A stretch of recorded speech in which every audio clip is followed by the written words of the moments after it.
Now we are in France with a muscadet because y'all know, well, I don't know if you know, but I knew that I was not about to let the summer go by without getting a muscadet in here because it is the perfect wine for oysters.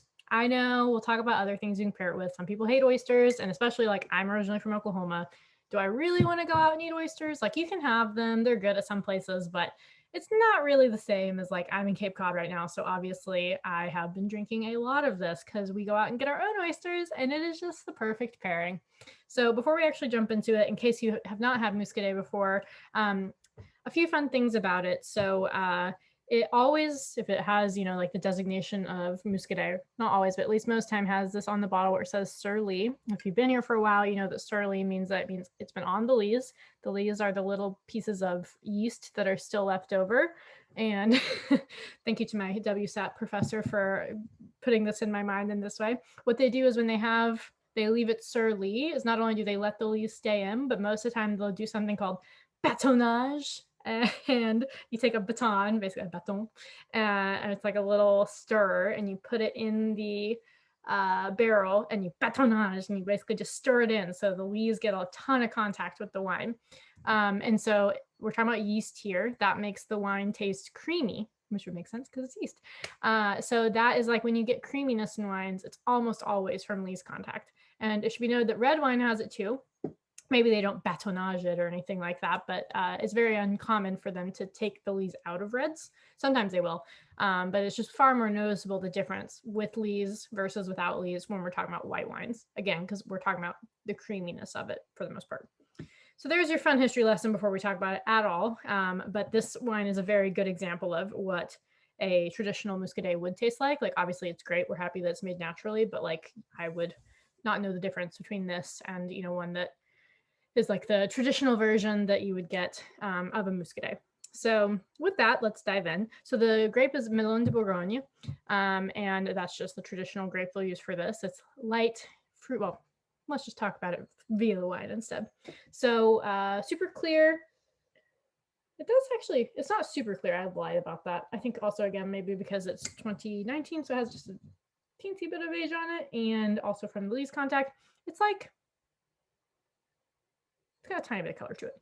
It's not completely see-through. So on the nose,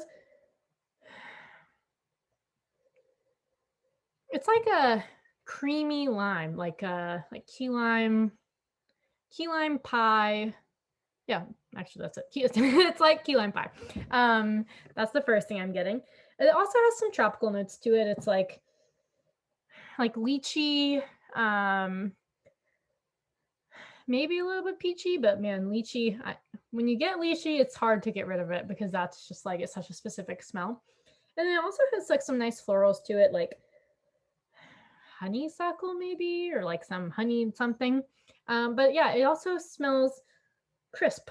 So it's interesting because when I say lemon meringue, I don't picture crisp, but picture like a very tart, crisp lemon meringue. So that's what I'm getting on the nose, and then on the palate.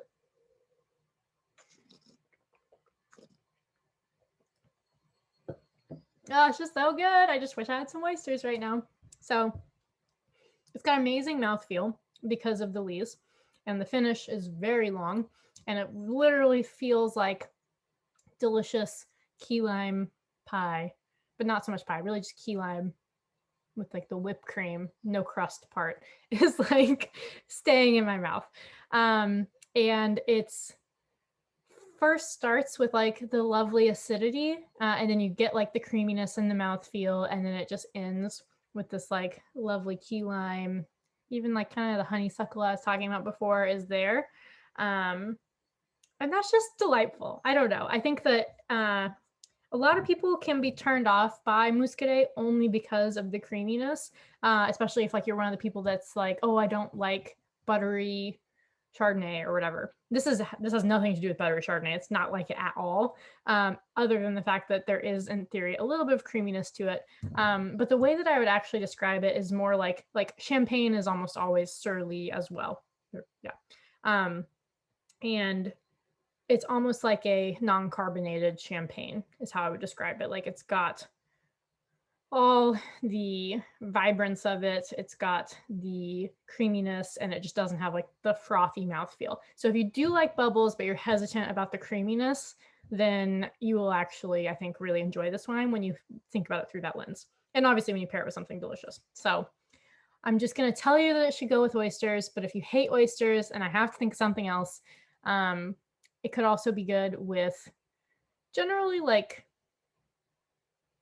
fresh fish, especially like the type of fish, like a poke bowl would be another great idea. Like spicy tunas and your, yeah, like even sushi, especially sushi. If you had like cream cheese in your sushi, that would be really good, like a Philadelphia roll or whatever. That could be really good as well. And then if we're not doing any meat at all, let me think about what I would want to put with this. I mean, shoot, we talk about key lime pie so much. Like this wine does not have any residual sugar, so it should be noted as not sweet wine. But it does have some of those qualities that would be well put with something like key lime pie or something with whipped cream or even a dessert. It's not a dessert wine, but if you don't like dessert wines, but you still want to have wine with dessert, just like you do with champagne, that's kind of exactly why you could put this with it too. So I hope I've given you a good framework to understand Muscadet better.